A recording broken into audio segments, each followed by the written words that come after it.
Kamusta nga pala yung check-up mo kay Doc Candy?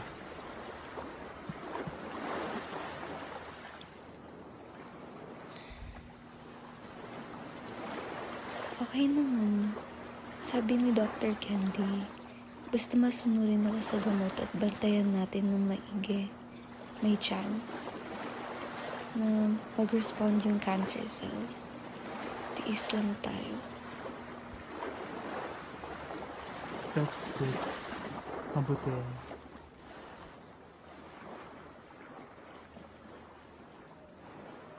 Oo, malapit na tayo. Kaunti na lang. Malalagpasan natin ito ng mga magkakasama.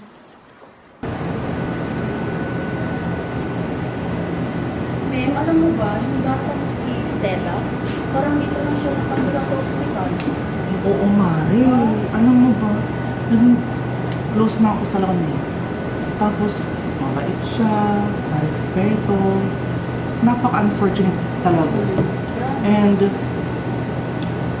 why do such difficult things happen to such good people?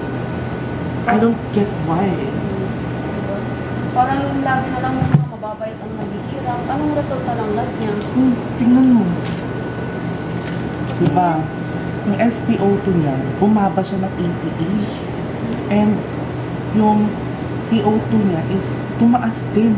And low critically oxygen din siya.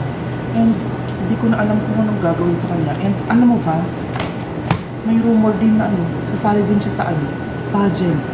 Pero unfortunately, nandito siya. Naging bahay niya na rin tong hospital na to. That's awful. Anong sinabi ng nanay niya?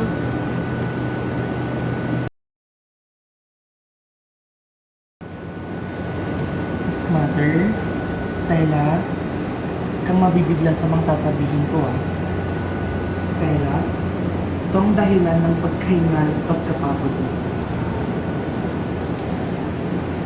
You have cancer, my dear. Yung cancer mo, ang dahilan kung bakit hindi ka makahinga ng gusto. I'm so sorry. Hindi. Baka nagkamaliki lang kayo doon. Baka kailangan pa ng another test. Mother, I know your desperation, but ginawa na namin ng lahat. Dok, Lahat ng option, ginawa na hindi namin. Dok. May another trial or kahit sa ospital pupuntahan namin or kahit magbayad kami ng malaki. Mother, listen to me. Mother, listen.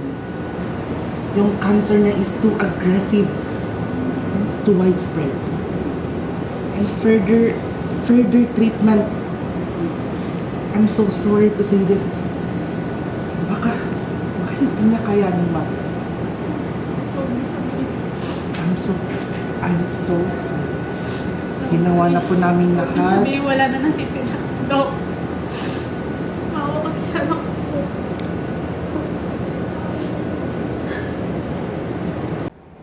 Alam mo, Mare, may mga pasyente talaga na dadalhin mo habang buhay.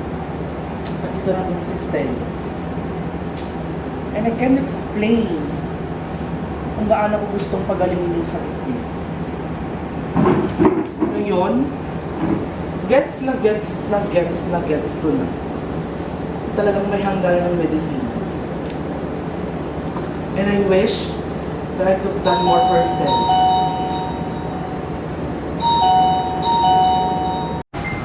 Sir, ba't ako mo sister, please? Magsak ako eh. Ako din ata. Okay lang. Stella, okay ka lang? Pero hindi mo. Pagod lang kasi practice natin. Sure ka? Lately, mas malala yung ubo mo. Hindi ka ba magpapa-check up sa akin? Wala din. Pinilit ni Stella na gawing normal ang kanyang buhay sa kabila ng matinding sakit na kanyang nararamdaman. Ikinubli niya ang kanyang kalagayan sa mga matalik niyang kaibigan, sina Jamie at Anna. Sa bawat araw na dumaraan, pilit niyang ginagawang makapasok sa paaralan, sapagkat takot siya sa magiging reaksyon ng mga taong malapit sa kanya kung sakaling malaman nila ang tunay niyang kondisyon. Sa kabila ng lahat ng hirap, pinili niyang magpakatatag kahit mabigat ang pasanin sa kanyang puso.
convulsive, no pulse, no respiration, CPR in progress.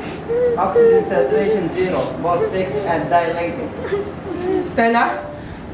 Stella, anong nangyari dito? Cardiac arrest po, Doc. Kanina pa po kami nagsi-CPR sa SIM, Doc. Do we need to prepare for intubation and defibrillation or Stop start an na. IV? Tigil mo na yan. Kasi pumirma na siya ng DNR. Ano po yun, Doc? Wala ba siyang sinabi sa inyo? Isang linggong nakalipas, pumunta siya sa opisina ko. At pinag-usapan namin ang kanyang kalagayan. At pumirma na siya ng do not resuscitate. Legal documents ito. At kailangan natin sundin at kung anong gusto niya. So, hihinto na po kami, Doc. Yes, itong gusto niya. Alam kong sobrang hirap nito. Pero, kailangan natin respetuhin ang kanyang gusto.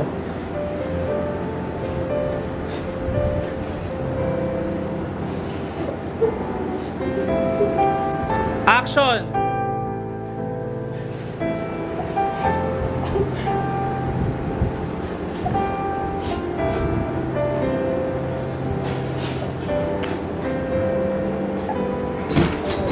Asan yung anak ko? Bakit kayo nag-iiyakan? Asan yung anak ko? Ano nangyari? I'm so sorry. Be! Sorry. Be! Ginawa ko na lahat. Dok? Doktor ka, Dok! Alam mo yung gagawin sa anak ko! Ano yung gagawin sa anak ko, Dok? I'm sorry, but I did everything that I can do. Be! Hindi ka... Be! Tama na. Tama na. Yung anak ko!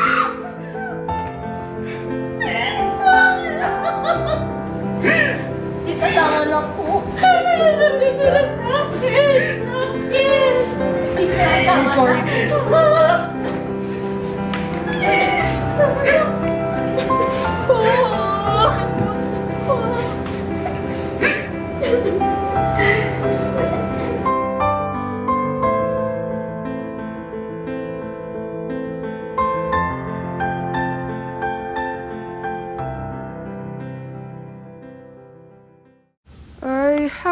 I begged God for a miracle, and He answered me. Stella is my miracle. She was brought into this world to bring light, joy, and hope to everyone around her. But she wasn't just here to make us all smile. She was here to teach us something profound. To her friends, she taught the value of loyalty and kindness. To her mom, she showed the strength of unconditional love. And to me, she taught me how to truly live. Stella wasn't just a person, she was a gift, a fleeting but radiant gift that reminded us all how precious life is. She had this way of making you feel seen, like you mattered more than anything in the world.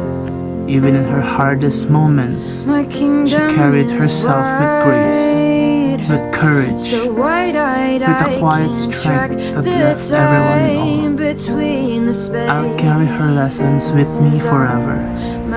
She taught me that life isn't measured by the years we live, but by the love we give, the moments we cherish, and the lives we touch.